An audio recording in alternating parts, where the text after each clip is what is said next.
Good afternoon. My name is Master Sergeant Ken O'Brien. I'm a pararescueman in Herbert Field, Florida, currently, and I was part of the cave rescue in Thailand in 2018. So I'm going to go over how it actually happened. Many of you probably followed it on the news, and I'll let you know that most of that was probably incorrect. So I know it's very shocking that the news would be incorrect, but it was. So we're going to go over, what actually happened. I'm going to be going over 27 June to 14 July of 2018, and that's the time that my team was there, and it became known as Operation Wild Boar. If you can see, these are all the boys. Now on the far left-hand side with the sunglasses, that is their soccer coach, and this was sometime prior to them getting lost in this cave. All right, so I'm going to go over key events, the actual execution. I'm going to skip over lessons learned, that way we can have more time for questions, and I'll be open to anything you guys ask, okay? Just a little note on this picture here. This is actually us mission planning with Australian police divers, the guys that are enormous right here in the front. We thought we were big around the Thais, and then they came near us, and we were like, oh, okay. But yeah, so we planned with them quite a bit, and they helped us a lot. Okay, so 23rd of June, members of the Wild Boar soccer team are reported missing. So many people ask, why did they go in the cave? How did they get back there? So that was a very common thing for them to go back there. I believe they were actually going for one of the kids' birthdays, and they would go to a certain point, and they would write their name on the wall, a little initiation type thing. And most of the year, it's not flooded. There's actually a sign right outside the cave.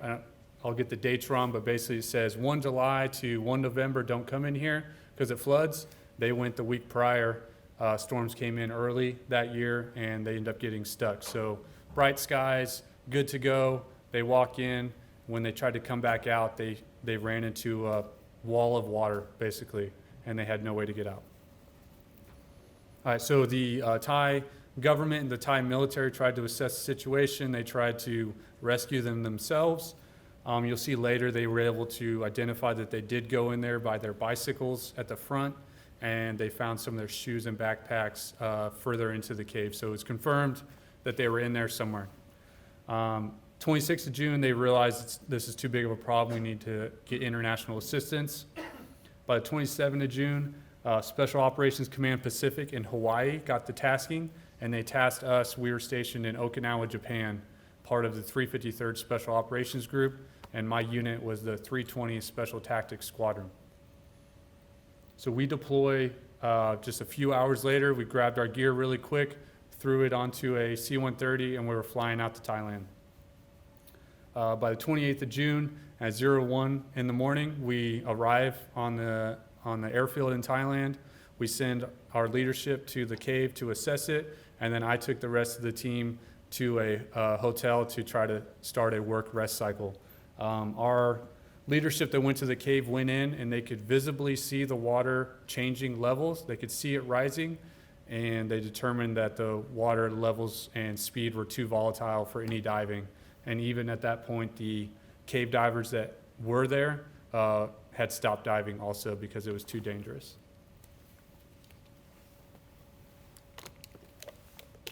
On the 2nd of July, UK divers find all of the 13 missing members of the Wild Boar team alive. On the 6th of July, prior Thai SEAL Saman Kunan dies while diving between chamber 3 and 4. On the 8th of July, we rescue 4 members. On 9th of July, we rescue additional 4 members. And then on the 10th of July, we rescued the remaining 5 members of the team and 4 Thai SEALs that had gone back to stay with them. I believe one of those was actually an Army, Thai Army doctor. And then on 14th of July, we came back to Okinawa and went back to our day jobs like nothing happened. All right, so a little bit more of a timeline. Basically, we got notified and we departed within a matter of just a few hours, and the total time from us being notified to boots on the ground in Thailand was approximately 11 hours. From Japan to Thailand. So very, very fast. We did not even know what we were exactly tasked with. We were told to go to Thailand and advise and assist the Thai military. So we threw some dive equipment, we threw some ropes, and we threw just other random gear into some Connex boxes, and then next thing you know, we're in Thailand. All right, so here is what the mountain looks like, and the cave is under here. So this will come into play when I talk about some of the stuff we did on top of the mountain. It is very steep, thickest jungle I've ever seen, poisonous caterpillars covering all the trees, and very slippery and muddy and just plain awful. But that's where we were operating in there and then under that mountain. So I'm going to do a cave overview just so you guys can kind of try to picture what I'm talking about. So this is the opening. You can see their bicycles were just chained right there. So obviously we know they went that way. This is a big opening. This is more of the touristy area where there is some type of railing, there's some stairs, but those quickly disappear. But by the time we got there was water already in this even beginning area. So the rest of it was flooded, or if it was high ground, there was some drier areas. But we were unaware of what all was going on. All right, so if you can see here, to the left you have the cave entrance. And you can see the third chamber where we set up like a forward operating base, and that's as far as the Americans went. And then it went and had a T-junction. The divers were able to assess that there's no way that they could have gone right, and so they knew that they went left. And they thought that they were probably in an area called Pattaya Beach, and that's when they actually ended up pretty close to that. And if you guys can see in Thailand, the little orange dot at the very northern point, that's where this cave is located. It's right next to Myanmar and the border of Thailand. And I already forgot the other country that's right there. But there's a bunch of countries right there. Very, very poor location. Lots of immigrants. And, just a little note, the soccer team was the biggest thing that most of these boys had, just due to that location. Okay, so we got there, hundreds of people running around, no real coordination. We couldn't figure out what was going on. The diving was halted at the time because of how bad the waters were, so we had to figure out what we were going to do. So course of actions, we had find alternate entrances, and that was what we were tasked with. So we went up into the mountains to try to find different openings to see if anything would go in. So basically we would walk however long through this jungle, find a hole, send a guy in there with a rope, see what happened. He'd come back out and be like, no, it stopped. So that's what we were tasked with. If you can see this picture, that is what the jungle was like. And they're somehow trying to get communications right there. It wasn't going to work. Our guys carried, probably both of our comm guys had about 60 pounds of communications equipment. And when we got towards the top of the mountain, their cell phones worked. So I thought it was funny. They didn't think it was funny. But I carry around med gear and never get to use it. So I didn't think that. I thought they could deal with it. But yeah, so we're trying to do that. Another idea was to put a drill up on top of the mountain and actually drill into the mountain and somehow hope that we would hit the chamber, get a camera in there and get proof of life. We had to figure out something. So that was an option. Issue was where to drill, how to make sure you actually got to the right chamber, how to get it up there, and very time consuming. And if you spend 3 days drilling a hole and then you're like, well, wrong spot, so that course of action wasn't really great. Another thing that was going on was pumping water out. Pumps were brought in from all over the country and potentially all over the world to try to set up this huge pumping effort to try to get all that water out. They ended up actually flooding and killing the whole crop of most of the farmers in the area because of the amount of water that was actually coming out. And it would barely even change the water level. That's how much water is in that cave. And the next thing that we thought was crazy, and we're like, hey, we're definitely not going to do a dive rescue because that is crazy. There's no way we'd ever do that. And then a few days later, we changed our minds. But the reason we weren't going to do that, it's never been done before. There's never been a rescue in a cave, a flooded cave. of non-divers. There has been a few instances of a diver going to get another cave diver that was trapped, but there's no recorded instance of divers going in and getting people that were not divers and pulling them back out, let alone a bunch of kids that had been in there for a couple weeks. We knew it'd be very dangerous for the divers and the wild boars. So what we were tasked to do was, again, to go up in those mountains. We're searching for alternate entrances. At this point, actually, while we were up there, one of the Thai Special Forces trucks almost tumbled down the mountain. We were able to hook one of our rope rescue systems onto it and hold it in place until we were able to get it to move. I think if we would have done that, that truck would have been gone. And we set up helicopter landing zones. The idea was for that drilling equipment, we were going to sling load it under a helicopter and bring it in on top of the mountain. So right here you can see a combat controller. He's actually controlling aircraft right now, and behind him that was that lush jungle that you saw in the picture earlier, and we completely cut it all down, and we set up 2 different sites on different parts of the mountain to do this. And the helicopters couldn't even see the location, so they strapped a smoke grenade to a large stick and shoved it up through so that the helicopter could see. At the point, as soon as we got done with that, they're like, hey, stop doing that, and we're actually going to go dive. And then we rose our hand like, hey, you told us we weren't going to dive yesterday. And they said they changed their mind, and they needed volunteers to go in. So myself and 3 other pararescuemen volunteered to go in first, and then we would have additional teams of pararescuemen and combat controllers that would come in after us. And what we were tasked to do was to put in, we didn't have a number at the time, but hundreds of air tanks into Chamber 3. We thought, where are you going to find 200-300 air tanks? That's impossible. They found them. They showed up super fast. And we also were tasked to bring in probably over 1,000 pounds of equipment into Chamber 3. While swimming? A lot of it was while swimming. I don't think when they tasked us that they knew that, but yes, it was a lot of dragging on a hose or on a line and trying to swim as much gear as you could without drowning. So, all right, so we went in. Prior to this, just to let you know, pararescuemen are not qualified cave divers by any means. We are dive qualified, but we are not trained whatsoever in cave diving. The guy in the red helmet happened to be a cave diver before he joined the military, and he was our only guy that knew what was going on. And he wrote on a whiteboard rules on how not to die cave diving.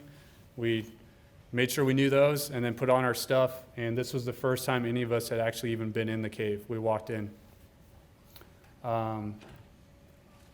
And basically, we were going to go in, assess the situation, and then we were going to start moving as much equipment and tanks as possible.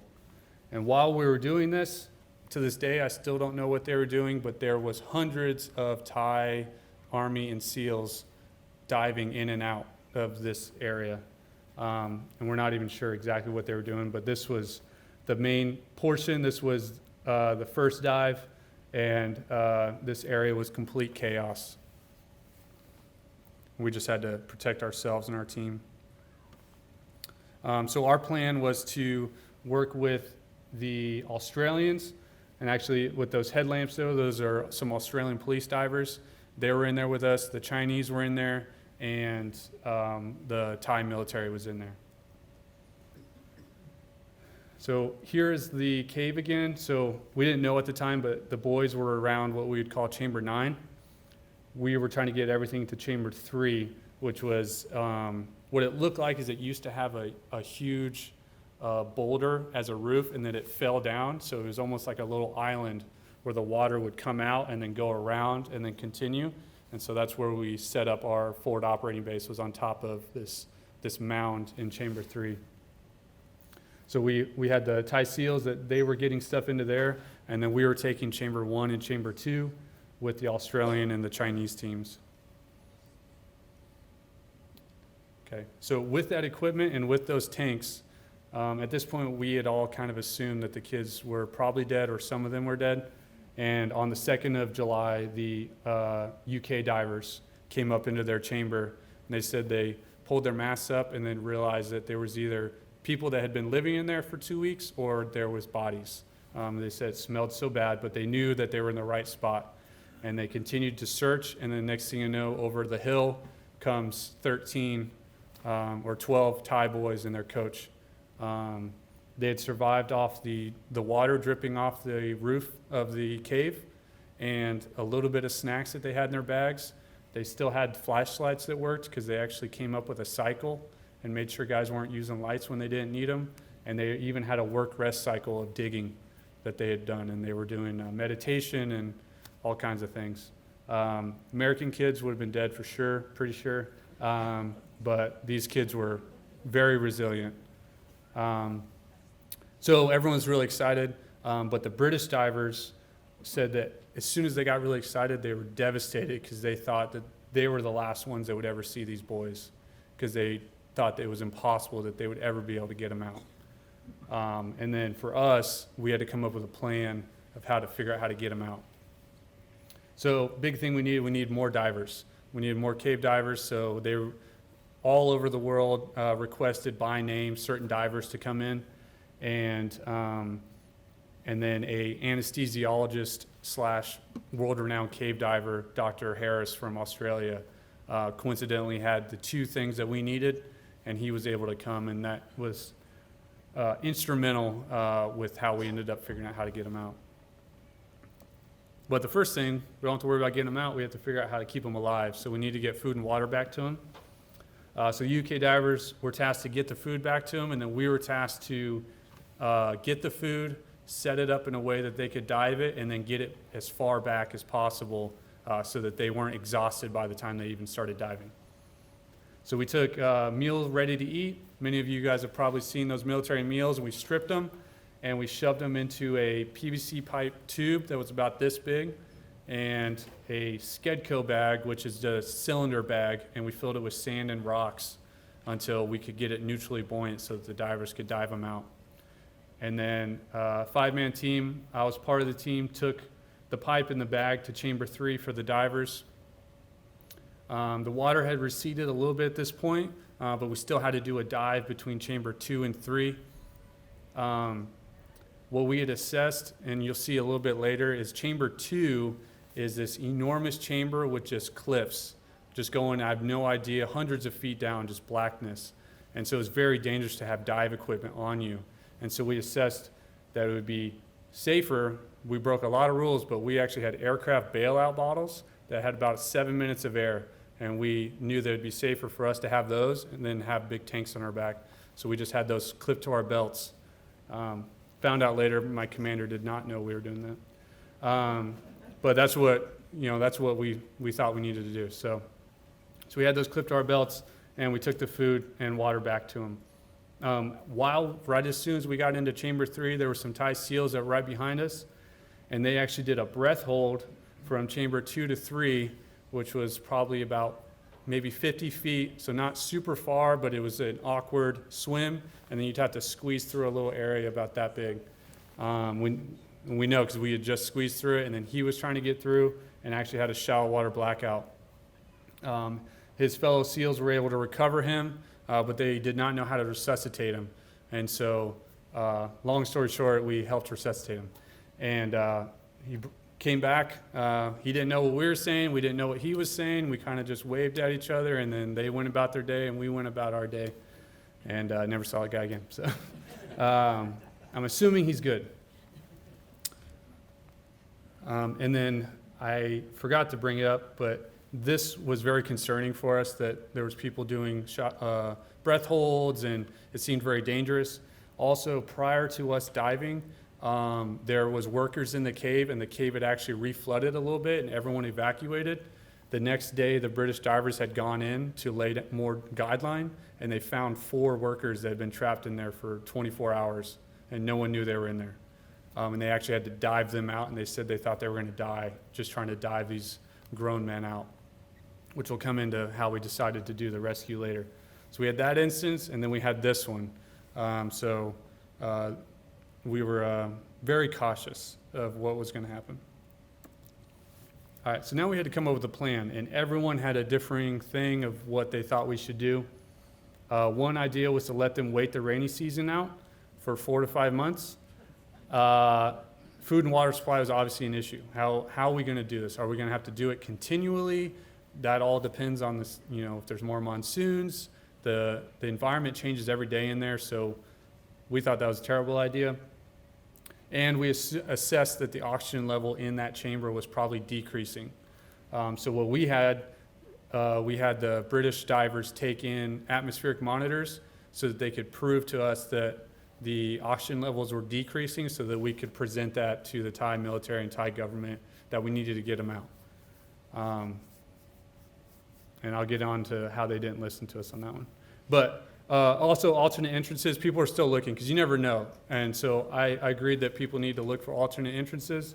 Wild Boar said that they actually heard people and they heard chickens and other things.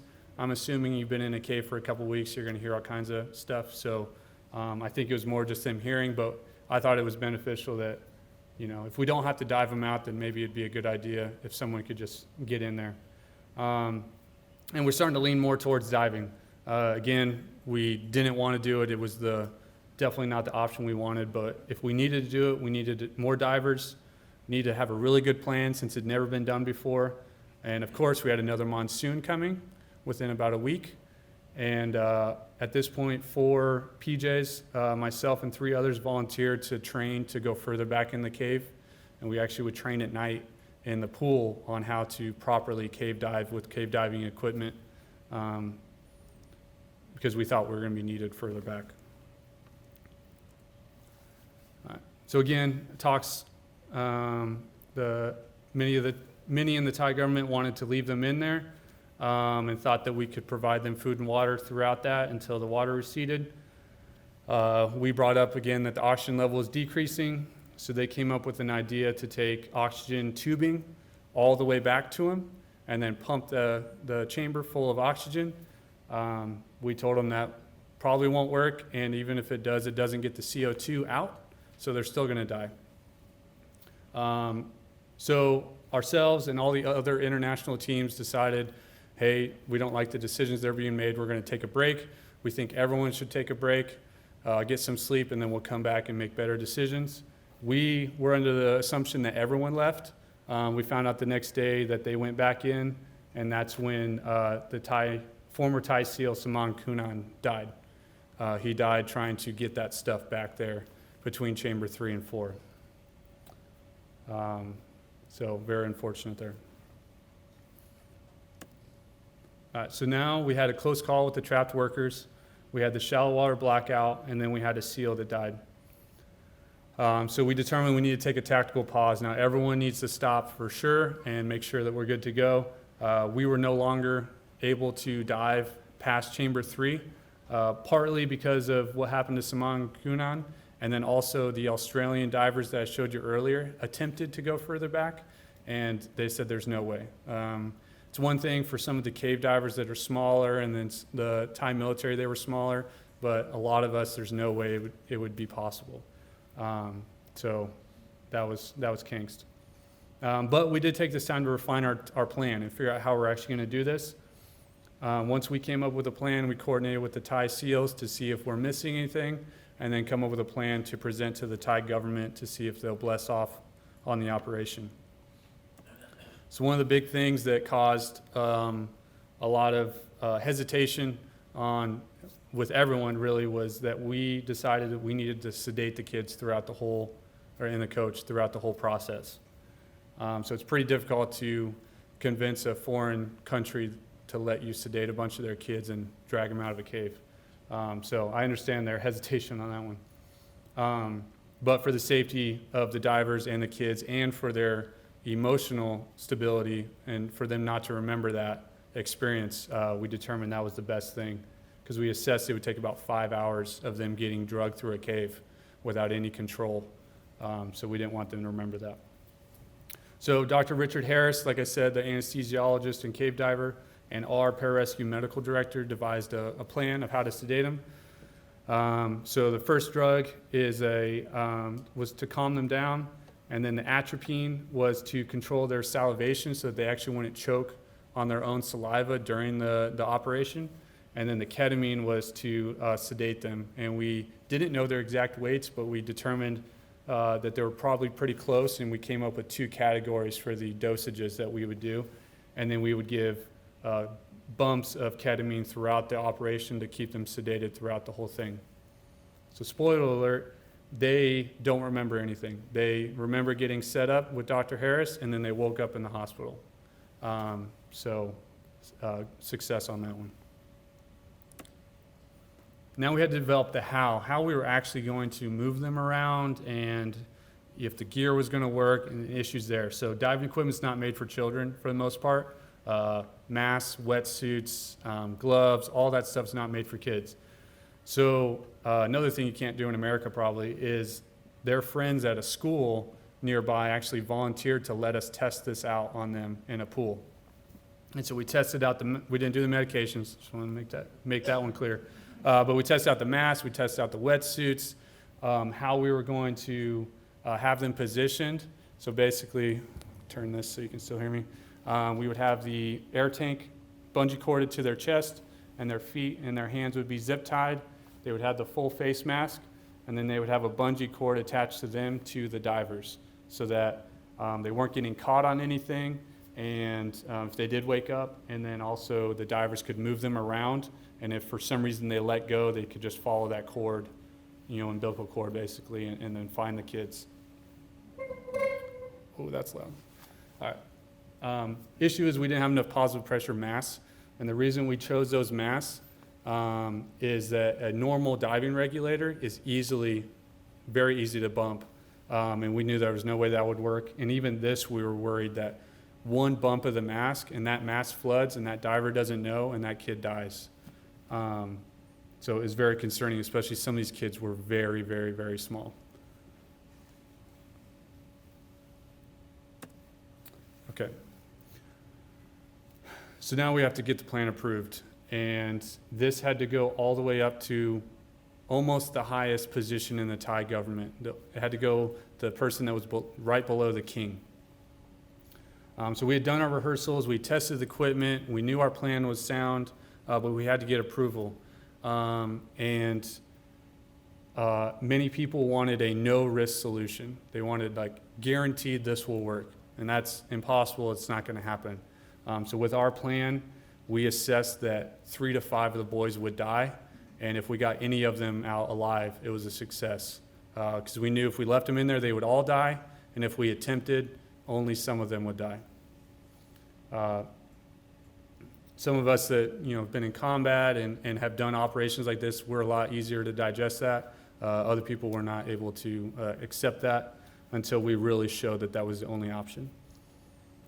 So we held a meeting with the Thai Minister of the Interior, the local governor, the Royal Guard generals, and their staff, and we briefed our plan.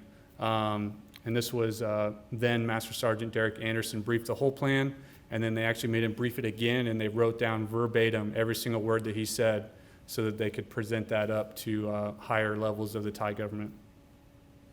One of the only reasons we think that we were actually even afforded this chance to present our plan was because of a man named Josh Morris. He was an American who lived in Thailand, and he had close relations with a lot of the Thai government in the area, and he was able to facilitate and get us this meeting. I honestly think without him, it wouldn't have happened. So after the brief, we weren't given a decision. We were told to wait till the next day, and we would be told whether the decision was good or not. All right, so plan is approved, and Thai government's like, okay, you're good. So we requested all non-essential personnel be removed from the cave. We didn't want anyone in there that wasn't helping. I'll be honest and say that that was not 100% completed, but we got a lot of the people out of the cave that didn't need to be there. Remove them, and then also media was a really big problem at the time. There was hundreds and hundreds of people trying to take pictures and video of us at all times. Like you come up in your van, they would swarm the van, you'd have to push your way out to get to your gear. So we didn't want that. So we removed all of them, and we set up barriers so that no one could see us. There was even drones that were overhead that we had to go send people out to figure out who was flying them. Because we didn't want everyone to know what was happening at the point, and just in case something bad happened, we wanted all the availability to deal with the situation. So contingencies, emergency situations were all briefed, and we thought through everything we thought would happen. And then the medical plan, Dr. Harris and other people like us that were going to be doing the medications, we were very concerned that we would be blamed if something went wrong and that our lives would be ruined. But we were told that we were good to go, and we trusted that. So I think luckily it worked out. All right, so this was a ski maneuver. This is what our plan was. So the Australian diver, Dr. Harris, would go back to Chamber 9 where the kids were. He would prep them, he would sedate them, and then he would hand them off to the UK divers who would dive them. So one diver, one kid. And then there would be support divers, so other cave divers throughout the world had come at this point, and they would be stationed through Chamber 4 and 8, or 4 through 8, in different areas where they either needed to do tank changes or they needed to carry them. Like some places were dry, some were underwater, some you just swam. So we had them staged in different places. Special Tactics Team, which consists of pararescuemen and combat controllers, with 10 Thai SEALs and a Thai medical team would stage in Chamber 3, and that's where I was. I was the primary medic in there. And then another Special Tactics team with a Thai rope rescue team and the Chinese team would stage in Chamber 2, and that's where we had those huge cliffs and we had to set up the zip lines, high lines, across hundreds of feet of open just blackness to get those kids out. And you can kind of see in this picture, this is some of the Thai rope rescue team, and then that's one of my combat controllers up there, and he's assisting the child throughout the process of the high line. After they got done with the high lines, our guys would carry him down this little hill and hand him off to the remainder of the Thai Navy SEALs and Thai Army that was there, and then they would carry them all the way out and to the ambulance. Ambulance would take them to the hospital. We thought this would take about 5 hours per kid. So a little visual here. So you can see wild boars down here, Chamber 9, support divers between 8 and 4 in different locations, and then US, Australian, Thai, and Chinese from Chamber 3 all the way to the entrance. All right. Here's our mission rehearsal that everyone thought we were crazy when we brought all these people together and we had this cave set up with chairs and rope, and then we had water bottles that signified the different bottles, and everyone thought we were out of our minds. But we wanted to walk through it. We wanted to make sure everyone knew where they were supposed to be, at what times, what equipment they were supposed to get at. And we found out during this that people had the chambers named wrong, or differently, I would say. People would forget where they're supposed to do bottle switches, whether they were supposed to take an air tank or an oxygen tank, because the kids, we were actually put on more of an oxygen tank so that if something did happen, they'd have more oxygen in their blood. So this worked out all kinds of issues that we wouldn't have been able to work out until we were in there, when we wouldn't be able to communicate. So this, even though it looks very silly and it even looked worse when you were there, this saved the mission for sure. All right. So it was a 3-day mission because of monsoons that were going to come on the 10th. Hundreds of people involved. With personnel equipment, we decided that we could do 4 boys a day. And then on the 3rd day, we would do the 4 boys, and the 5th one would be the coach. And the only way we could do that is one of the British divers decided or volunteered to do the whole thing twice. So yeah, he was crazy. So that's how we did it. So 3 days. And you can, I don't know if you guys can see this, but this would be all the Thai military that we would hand them off to, and then they would hand over hand them all the way out of the cave. A fairly accurate representation of what the divers looked like. Basically, they would have the kid right next to them with the tether, and then they could move them around as much as they needed to. The water, for the most part, was completely black, couldn't see anything.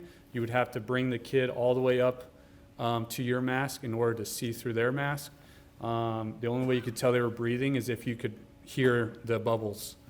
And what they were really worried about is if they bumped that mask even one time, that kid could die through this whole process. So they were very cautious to make sure that the kids were being protected. And then they would follow a guideline all the way.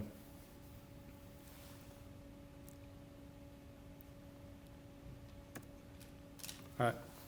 So once they would get to me in chamber 3, I would do an assessment. I would make sure they're breathing, make sure their vital signs were good. If I needed to sedate them, I would sedate them more. And then put them on this Skedco litter, which is this kind of sled-looking green litter. Put them on there. We would drag them up this mudslide hill that got slipperier and slipperier every day up to the Thai medical team. They would do their final check, make sure that we're good to go. Then we would carry the child to another pararescueman who had a rope lowering system, and he would lower the children down this mudslide to 2 remaining PJs that were in dive equipment, and they would dive them from chamber 3 to 2. What we found out is the kids were actually so light that our rope system wouldn't work, so myself and another pararescueman would hold on, and we would slide down the hill with them to add some weight, get them down, and then try to clean off as much of the mud as possible in between. So they would dive from chamber 3 to 2. Then they would have to get grabbed by the Australian police divers, who would put them through like a chimney chute up into their big chamber. And that's where they would set up the high lines. They had at least 2 high lines, hundreds of feet long each one. And there was different people positioned throughout. And then we had pararescuemen spread out to do medical assessments throughout the journey in that chamber. And then again, hand them off and walk them out. And that's what we did 13 times. Big things for me, just for people's understanding, is everything was on a timeline. And so we knew at, let's say, 3 o'clock in the afternoon that was the first kid, and then 30 minutes later was the second kid. But outside that, we had no communication past us. So really, we would just sit there and stare at a rope, and when it would start quivering like you were fishing, one of us would yell, "Fish on." We would all get to our positions, and then we would wait for a kid to pop up. We didn't know if they're alive, if they were dead, and they were actually usually the first one to pop up, and it would just be a mass that would pop out of the water, and I'd flip them over, and then the diver would come up after that, and then we would try to see if they were still alive. So to do that 13 times was very nerve-wracking, especially when we thought at least half of them would be dead. So I think a lot of people don't understand that part. And that was the case for a lot of the divers too. The support divers had no idea what they were getting each time. Here's some better pictures of how that high line was set up. Basically, if it's blackness off the side, that's what it looked like for us too. We had no idea what was over there. We were able to scramble on the right side here. You can see some people. You could scramble across there and probably not die. We had some ropes that you could grab. And then we had the high line set up there.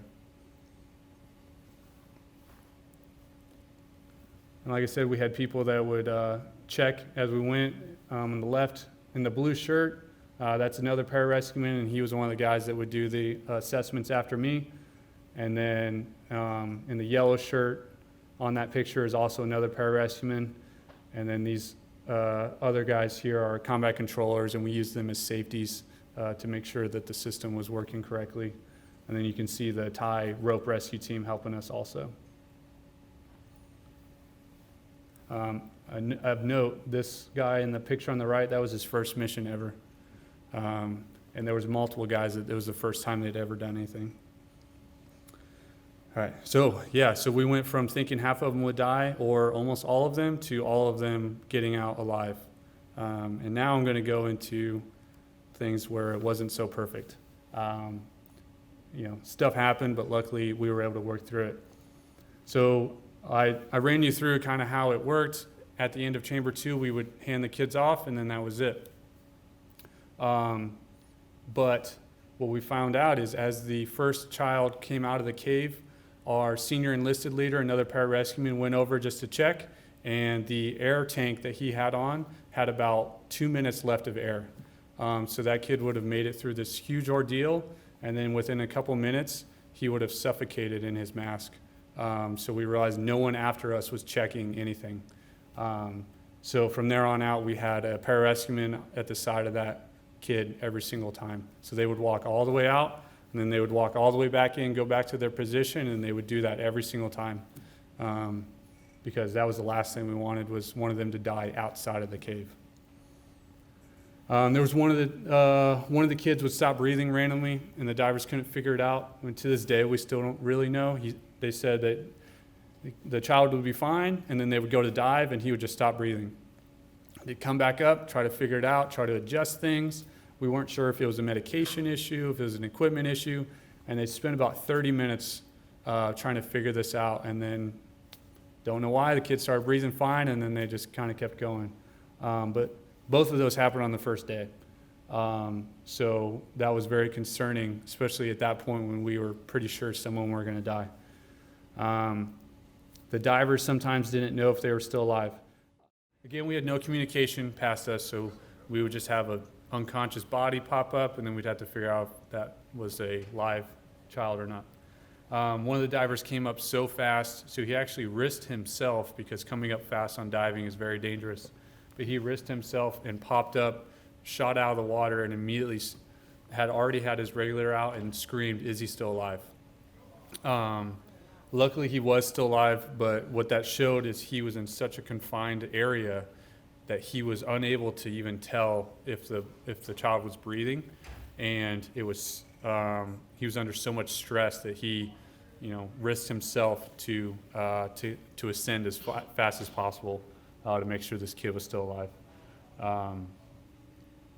And then another diver was coming from chamber 4 into 3, and he lost his guideline, was unable to find it, ended up finding a pipe or a tube from one of the pumping operations prior and followed that, but he actually followed it back the wrong way because he had no idea. So he follows that way and ends up in a part of the cave he'd never seen before. So now it ended up being chamber 4, but he didn't know where he was at. Of course, the kid comes out of sedation. He's very hypothermic by this point because it's towards the end of the journey, and he has no idea where he's at. He's by himself. Luckily, we had the time situated, every 30 minutes. So within a few more minutes, the next team started coming in, and they were able to see each other's lights.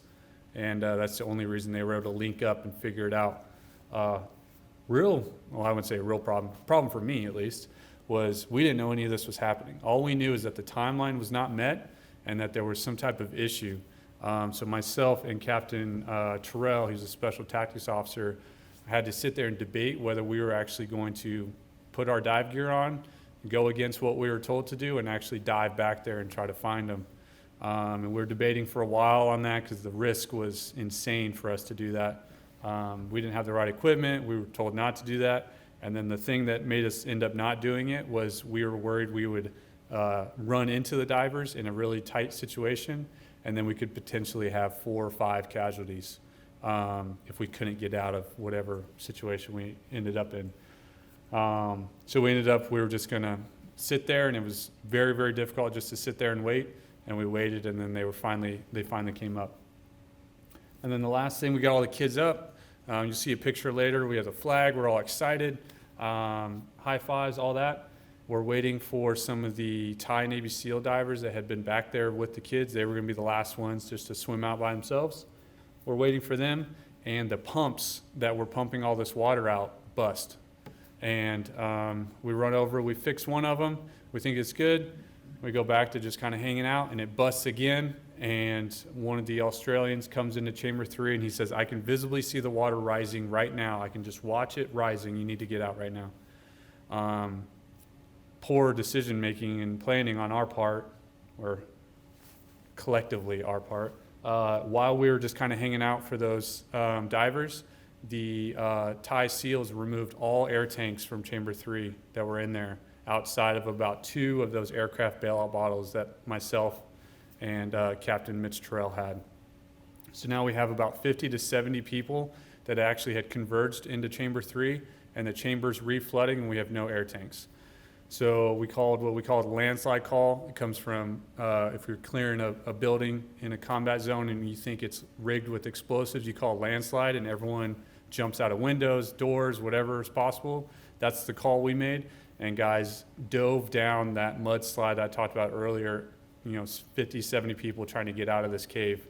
And myself and Captain Terrell stayed back, made sure everyone got out, and then once we laughed at everyone actually, sliding down the mountain or the hill, and then we swam out. And we actually had to go under and do a breath hold to get out, but we had our little tank just in case.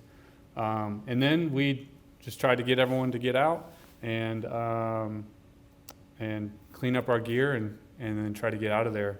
It was strange to be in that confined cave together. We had our own little mini celebration, but we were exhausted, and we come out. Next thing you know, cameras, lights, hundreds of people trying to talk to us and trying to get our attention, and all we want to do is, go to sleep. So it was people always ask me what I felt. I was relieved, I was tired, I was angry that I had mentioned someone stole my med ruck. I think they were trying to help me, but they grabbed my med ruck as I was squeezing through somewhere and then ran off with it. Never saw it again. So I had all these different emotions going on as I'm coming in. Everyone's celebrating, and I'm like, where's my med ruck with $2,000 to $3,000 worth of equipment in it that I'm responsible for? So a lot of mixed emotions, but the fact that we were able to do this, again, we never thought we would dive, and then when we came up with the plan, we thought half of them would die, and that they all survived, and that they're all alive today it's insane. And I still don't even know how I feel about it. So, but pretty cool. Last thing I'll show you, this was a majority of our team that was in the cave. Some were in Chamber 2 and some were in Chamber 3 with me. And this was one of the pictures we took right before that pump exploded on us. So it was pretty cool. And these are the kids. They had to be quarantined in the hospital for a while to make sure there was no underlying illnesses or anything. But this is them all together once they all got out. All right, any questions? We'll start with questions with, yeah.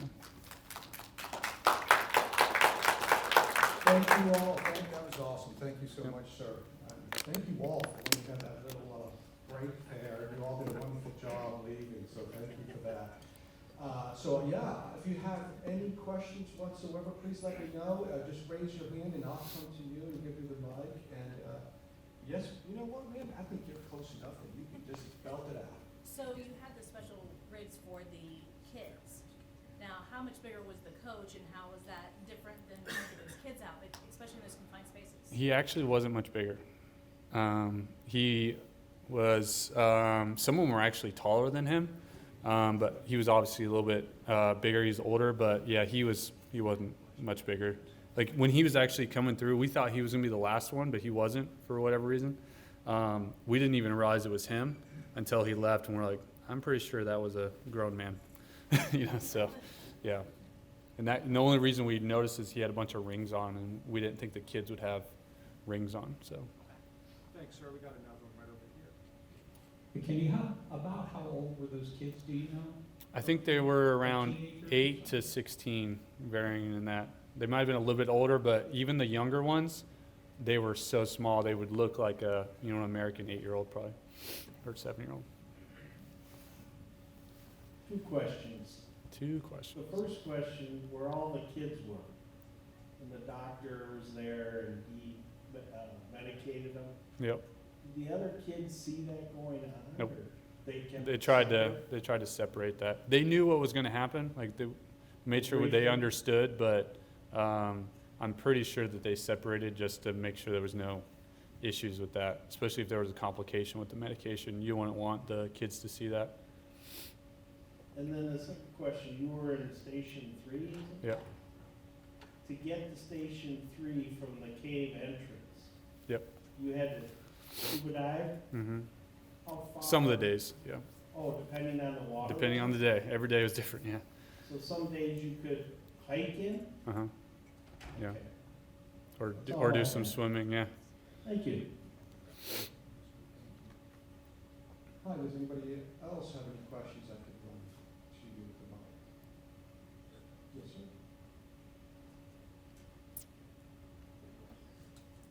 First of all, thank you for what you did. No problem. It's great. As far as the kids in the chamber, they were trapped in for so long. How big was the chamber and how did it not run out of air? I don't know how big it was, but oxygen was an issue. I'm trying to remember, obviously, like our air right now is about 21% oxygen. I believe they were at around 15-ish. So they were getting close to the point where they wouldn't be able to sustain it anymore.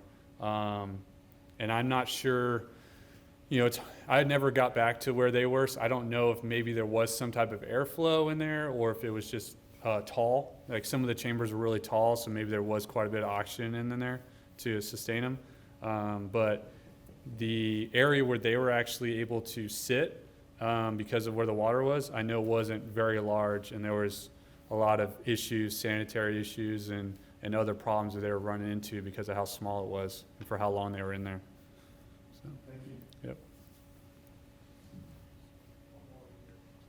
Can you talk about the artifacts that you donated? And I hear the rumor there might still be some dirt in one of those things that you donated. Talk Oh, about I'm that. sure there's a lot of dirt in the things I gave you. Yeah, so I gave my wetsuit, I gave my gloves, my helmet, and my boots, I believe, to the museum, and they're all in display in Hangar 4. We have a cave display now.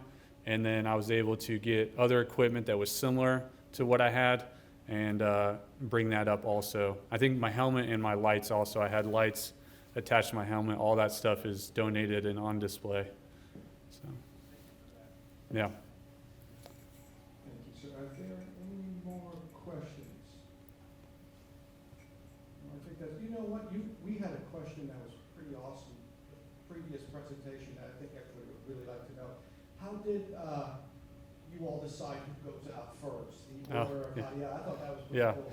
Yeah, so I would say our plan was we thought it would be best to do one of the stronger kids and then one of the weaker kids. That way we could gauge if our plan was going to work and that we could see on both kids.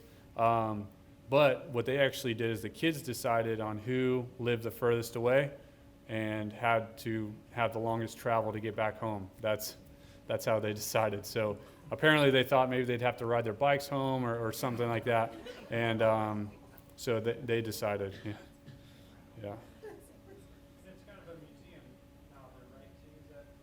Yeah, I've seen they have like a welcome center, nice new building, and then they have a statue of Suman Kunan that's awesome. It has him in his dive gear, and then it has a whole bunch of little baby boars, 13 of them around his feet. So I would like to see that someday. That's pretty cool. Yeah, and I'm not sure, they probably have stuff inside the cave too. I don't know. Yeah, some of the stuff's probably still in there. Yeah.